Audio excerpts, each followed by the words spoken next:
This is breaking news from RTV6, working for you.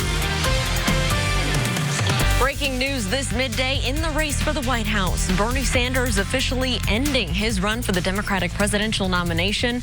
The independent senator from Vermont won some early states, but he had since been surpassed by former Vice President Joe Biden, and Sanders had very little chance of winning enough delegates to secure the nomination. The move by Sanders, of course, means that Biden will now be the presumptive Democratic nominee in a campaign that's largely been suspended because of the COVID-19 outbreak.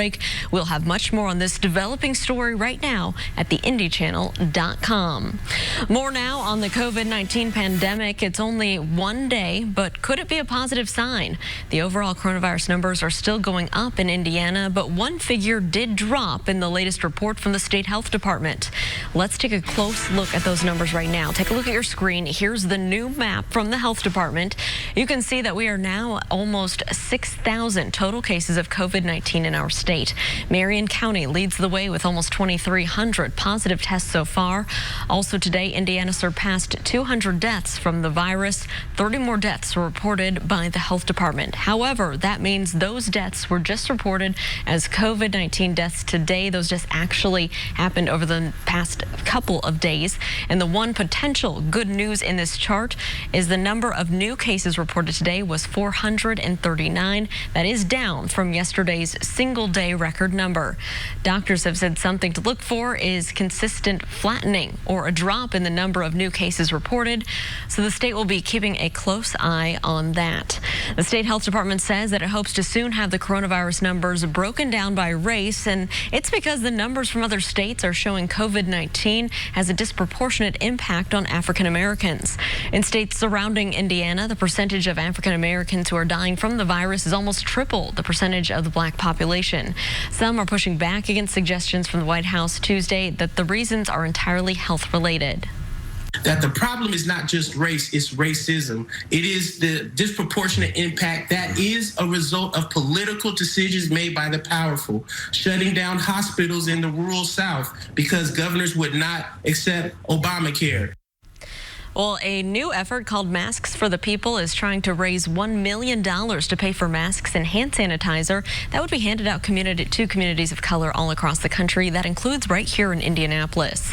New this midday, schools in central Indiana are going to be getting some badly needed help getting their students up to speed when it comes to learning from home. The city of Indianapolis joining with several groups in creating an e-learning fund. Those groups have donated more than $2.5 million so far to help students gain access to e-learning. School buildings are closed for the rest of the school year, but some students don't have internet access or other tools needed for their teachers to reach them from home. It is my hope that with this fund, every family, every school, and every teacher will have the tools that they need to educate all of the students in Indianapolis and throughout Marion County. The money will be handed out by a committee of education and community leaders. The e-learning fund will also continue to raise money after the pandemic to ensure that e-learning is possible at all times. We'll get the latest news on the outbreak at the state level from Governor Holcomb coming up later today.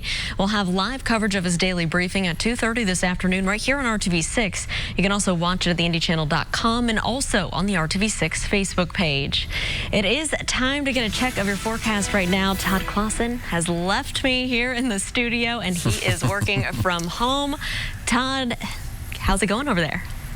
Well, you know, I'm in my basement with no windows here, Lauren, and I wish I was upstairs because it's a beautiful afternoon for us all across the area with lots of sunshine right now. And take a look at these temperatures. Not bad at all. 60s to the north, 70s, though, as you work your way from Indianapolis down to the south, 72 in Bedford. And we're sitting right around 70 degrees in the Columbus area. These temperatures should climb up into the 70s for everybody here later on this afternoon. And some of you may even top off in the 80s. So that is good news. A little bit of of shower activity down near the Seymour area. But we'll really look forward to, or not look forward to, but have to keep an eye on are the storms you see there south of Minneapolis. That's where there's a cold front, and that cold front is what's going to sag to the south and bring us the potential, at least, of severe weather later on this evening. We're targeting 8 o'clock in western locations for these storms to arrive, and then moving into the metro area as we get closer to the 9-10 o'clock hour. Severe weather threat should end by about 11 o'clock this evening, but the Storm Prediction Center has a good chunk of the area under the enhanced risk for severe weather. All forms of severe weather will be on the table here later on this evening, including some isolated tornadoes. By far the biggest threat, though, will be damaging wind. We'll talk more about these threats for you coming up in Maine Weather in just a few minutes. All right, Todd, thank you so much. How early did the Trump administration know about the COVID-19 outbreak in China? ABC News investigation finds U.S. intelligence learned of it as late as November. ABC's Alex Prochet says it comes as the president has said that no one saw the pandemic coming.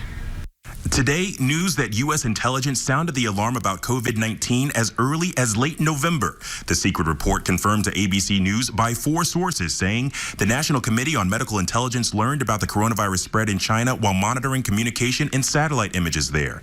The report details how an out-of-control disease could pose a serious threat to U.S. forces stationed in Asia. The analysis finding Chinese leadership knew the outbreak was out of control but hid that information from foreign governments and public health agencies. This report was vetted by intelligence, military, and White House officials for weeks, appearing in the president's daily brief in early January. Clearly, warning signs were ignored, and unfortunately, it appears that the administration was slow to react to those warning signs. In February, this is how the president talked about China. Are you concerned that China is covering up the full extent of coronavirus? China's working very hard. I think they're doing a very professional job. The White House has so far declined to comment on ABC's reporting.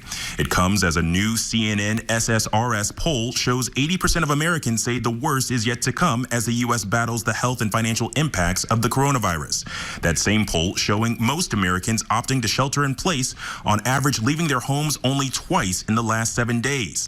Leaving home was the only option for many voters in Wisconsin, forced to wait in long lines for hours in some places to vote in person after the state Supreme Court decided not to delay the primary election. I did it for the people that can vote today or won't, for the safety of their families. The president applauding the election, claiming a delay would be partisan politics, retaliation by Democrats after he endorsed a conservative judge.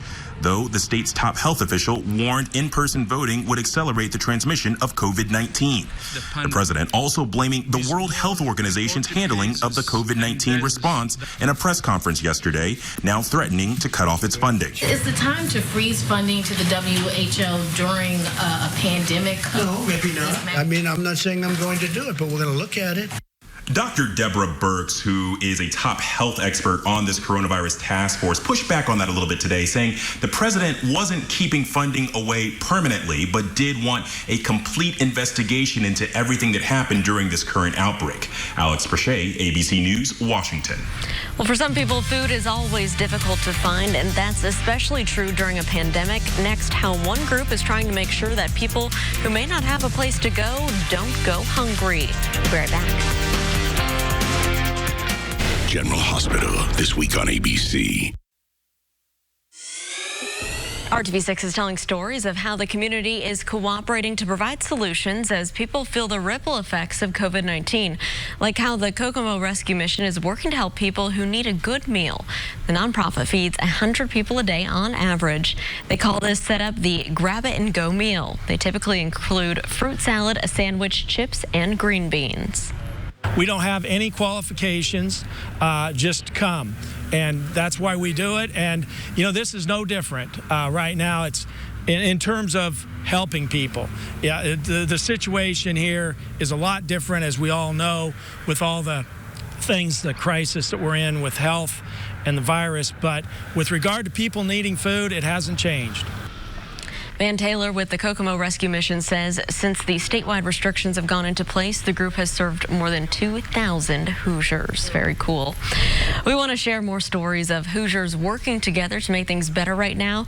Tell us about the positive efforts going on in your community by emailing us at workingforyou@rtv6.com.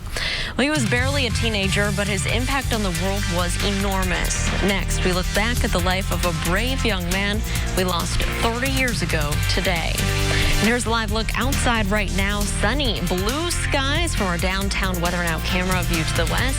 We're going to check on with Todd Clausen and get a look at your forecast for the rest of the week and look ahead to your Easter weekend. It's coming up.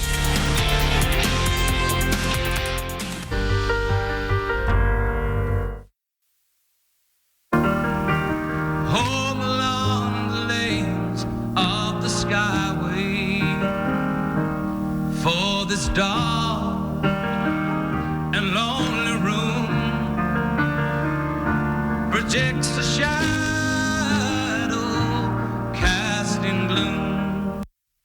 30 years ago today, Indiana lost a young hero. April 8th of 1990 is when Ryan White died after a long battle with AIDS that he had contracted from a blood transfusion. White's story attracted national attention, especially after some parents in Noblesville protested the 13-year-old's return to school out of ignorance over how the AIDS virus was transmitted. We have much more on the life and death of Ryan White right now at theindychannel.com. Well, direct payments from the government as a result of the stimulus bill should be arriving in your bank accounts soon, but criminals are already targeting people's money with scams related to those payments. Tim Maniscalco with the Better Business Bureau has more on how you can protect your own wallet. Don't do anything. The government has your information. If you have filed a tax return, what's going to happen is they're going to take your most recent tax return. For most people, that's going to be either your 2019 or 2018 tax return. And then from there, they're going to calculate if you're eligible and how much money you're eligible for. So if someone calls you, gets an email, something like that, saying that they need information about this or that you need to pay some money, and that's a scam that's going around, is that there's a charge to get this. Don't fall for that. If you are not someone who normally files a tax return, it's very easy to do. If you believe that you are eligible for this, you can go to the IRS website. It's irs.gov/coronavirus. There's a very short form. It's actually a short income tax return form that you can file, and that will then make you eligible, or at least put you on the list for getting a tax return if indeed you are eligible. But once again, there's a lot of scams out there about you've got to do this or that or the other thing, or pay some money, or go to this website, whatever it might be, to get these checks. The best thing you can do is do nothing.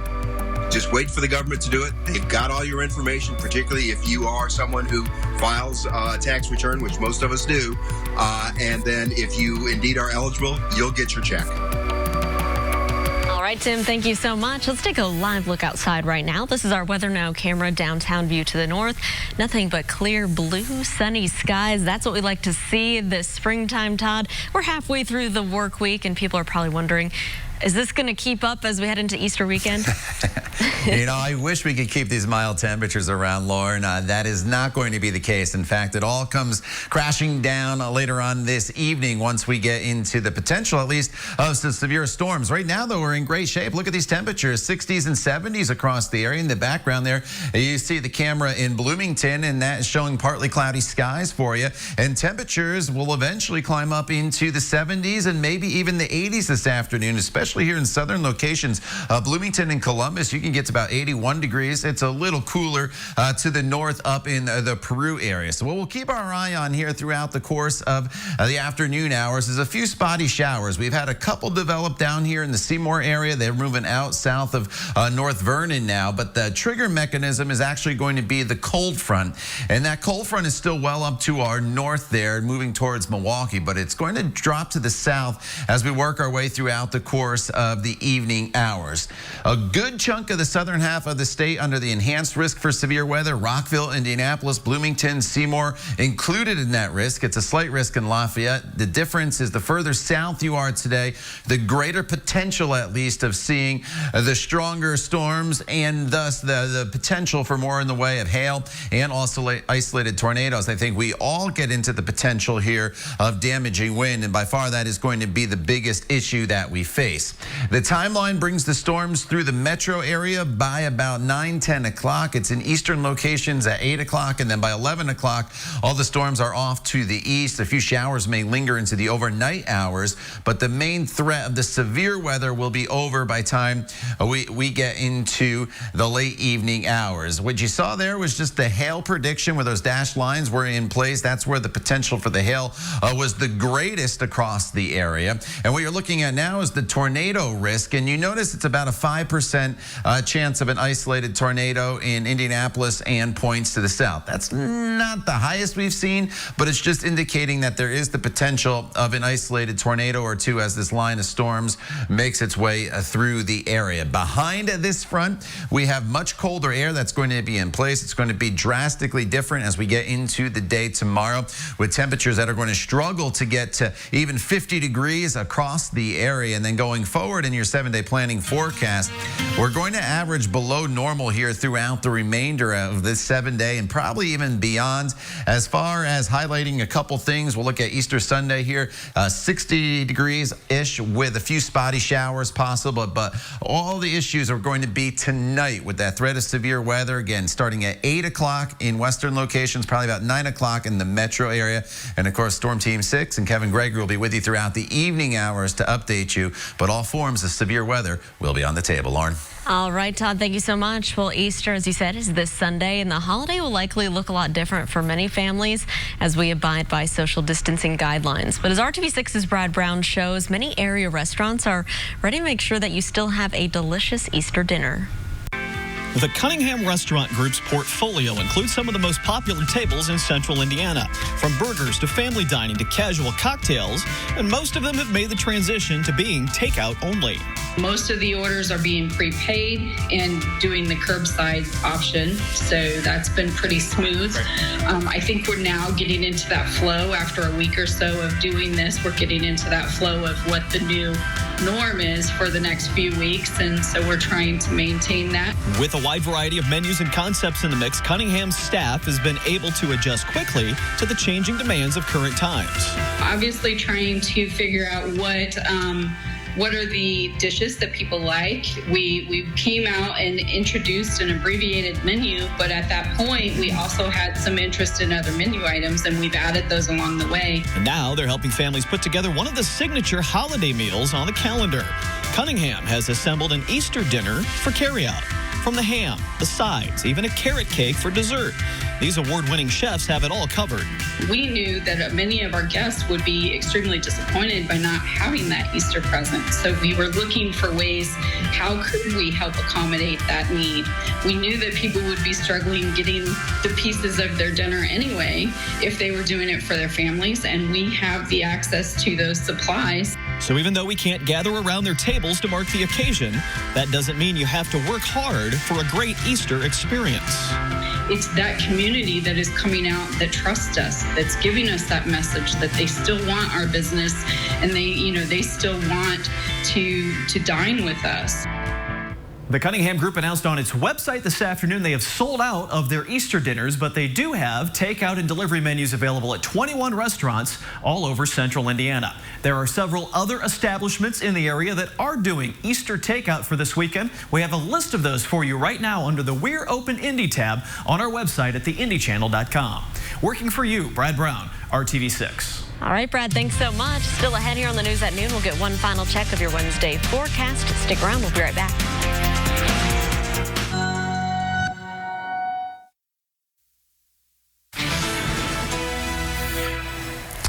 All right, Let's take a final look at your forecast. Severe weather moves in this evening starting at 8 o'clock. The main threat will be damaging wind for everybody. Everybody has that threat. The secondary threat, especially in western and southern location, will be the potential for some large hail. There is the chance of a few isolated tornadoes, but they should be very isolated, Lauren. That is the good news. The best chance of those will be the further south you go. After we get through that cold front tonight, much cooler weather to round out the weekend as we head into Easter weekend. And of course, Kevin Gregory will take you through this evening as that cold front passes through. All right, Todd, thank you so much. And thank you for joining us and making RTV6 your choice for news. We hope you come back here. Join us for the news at 5 o'clock.